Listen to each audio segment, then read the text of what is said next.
Syria chemical attack, Trump pledges forceful U.S. response. U.S. President Donald Trump has promised a forceful response to the alleged chemical attack in Syria, as Western leaders consider what action to take. "We have a lot of options militarily," he told reporters. He added that a response would be decided shortly.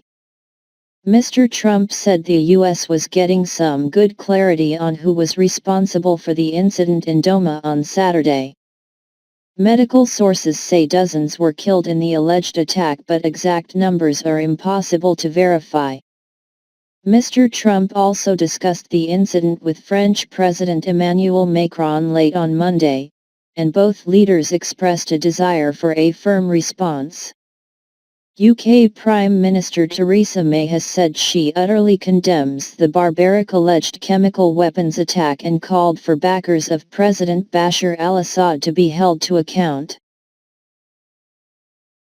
The condemnation from Western leaders follows a tense meeting at the UN Security Council in which the US and Russia traded harsh words over the incident. Russian Representative Vasily Nebenzia said the alleged attack was staged and warned that U.S. military action in response could have grave repercussions. U.S. envoy Nikki Haley said Russia, a Syrian military backer, had the blood of Syrian children on its hands and branded President Assad a monster. Ms. Haley has called for a vote on Tuesday on a draft resolution to set up a new inquiry into the use of chemical weapons in Syria.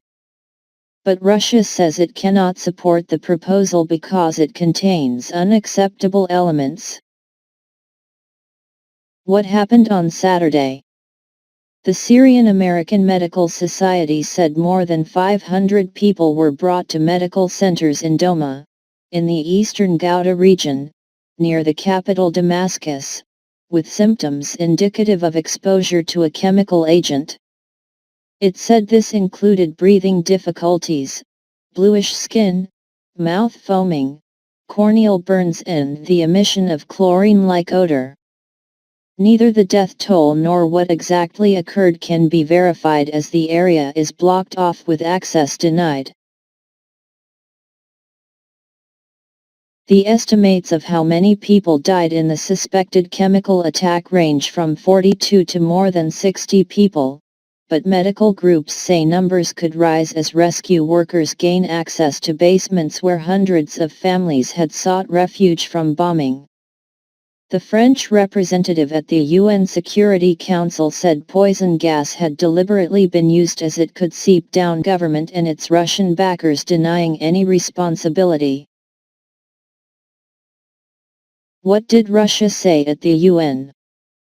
Mr. Nebenzia, presenting Russia's case that rebels in Douma staged the event for their own ends, painted the incident and its fallout as part of a US-led effort to hurt Russia with a broad arsenal of methods, including slander, insults, and hawkish rhetoric.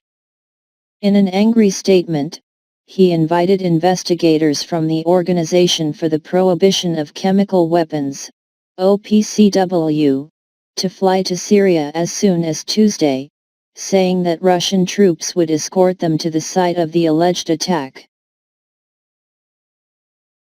Moscow has said its experts have not found any trace of chlorine or any other chemical substance used against civilians. Mr. Nebenzia said the tone taken against Russia had gone beyond what was acceptable even during the Cold War and warned against a U.S. military response. Armed force under mendacious pretext against Syria, where, at the request of the legitimate government of a country, Russian troops have been deployed, could lead to grave repercussions, he said. What is the wider context? Tensions between Russia and the West have plunged to their worst level in decades, following the poisoning in March of an ex-spy in England that the UK blamed on Moscow, and alleged Russian interference in the 2016 US election.